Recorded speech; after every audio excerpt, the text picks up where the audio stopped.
The idea of you like giving somebody a nose job or like a tummy tuck or something is really funny to me because Yeah, you'd be I like, can't see myself doing that. yeah, you'd be like, can we talk about yourself? You'd be like the poorest plastic surgeon ever. You would be talking to everybody out of their plastic surgery.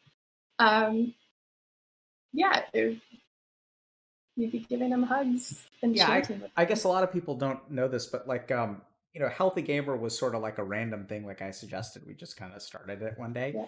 And I wasn't planning on being a psychiatrist. Actually, growing up, I thought psychiatry wasn't real medicine.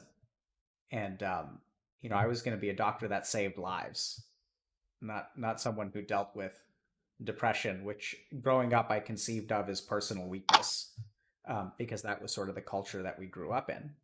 And it was I just didn't really understand or respect mental health. And then like later on in medical school, I really had to come to terms with dealing with some of my preconceived notions and struggling with like quote unquote not being a real doctor. And ultimately decided to do psychiatry. In retrospect, I can't imagine doing anything else. Um, and I came to terms with being a real doctor anyway, even if I'm a doctor of the mind. And so it was kind of strange The because I foot was. amputation for you? Yeah, so it's interesting you bring up that story. So, I remember actually being so I contemplated becoming a surgeon for a little while, and I was actually pretty good at surgery. Um, and I remember like I was doing a vascular surgery rotation. So for those of you who don't know, vascular means like your blood vessels. So blood vessel surgeons are kind of specialized. Um, and so I was with a doctor who was an asshole.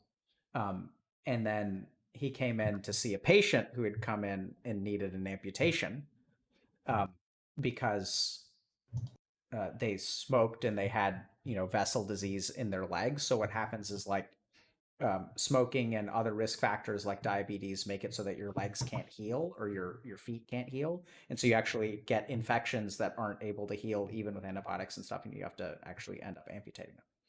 And so this lady had come in, and this is her fourth amputation. And you may wonder, how can you amputate things four times? So like each time they would actually remove like more pieces of her feet, like toes and then feet and then ankles and stuff. The surgeon goes in. I know it's kind of like dark story, but surgeon goes in and says, we're going to keep doing this until you quit smoking, right? And she says, yeah, I know.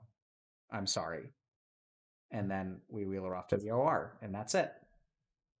And like it blows my mind that like that's medical care. That like you could have prevented four surgeries through actually helping her quit smoking, but instead what we do is we like literally remove parts of her body and just let her keep smoking.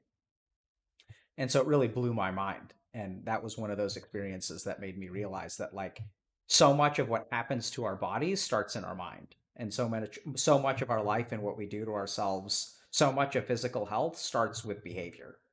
Um, and it's kind of a dark story, which is oftentimes why I don't share it, but it was like really transformative for me to just witness that interaction and be like, holy shit, this is what we call a doctor. Like he just goes in and literally like has removed parts from this woman's body four times, and this is what he says to her.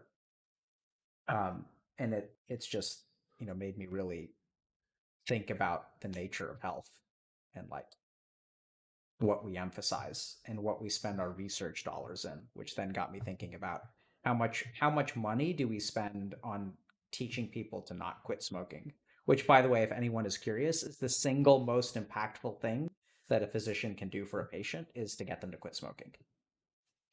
The biggest impact you can have on any person's life is to get them to quit smoking in terms of quality of health, number of years that you add to their lifespan, number of quality years that you add to their lifespan, financial savings, productivity, anything.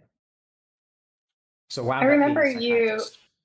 I remember you coming home and saying that you wanted to be a psychiatrist. And I also remember when we first met, I was like, he's either going to be a doctor or he's going to be a guru. Like he's going to end up on like one Was of it those like, guru or was it cult leader? well, I remember I the thought cult he leader was going to thing. be one of those gurus with like a calendar, where like they're posing different months.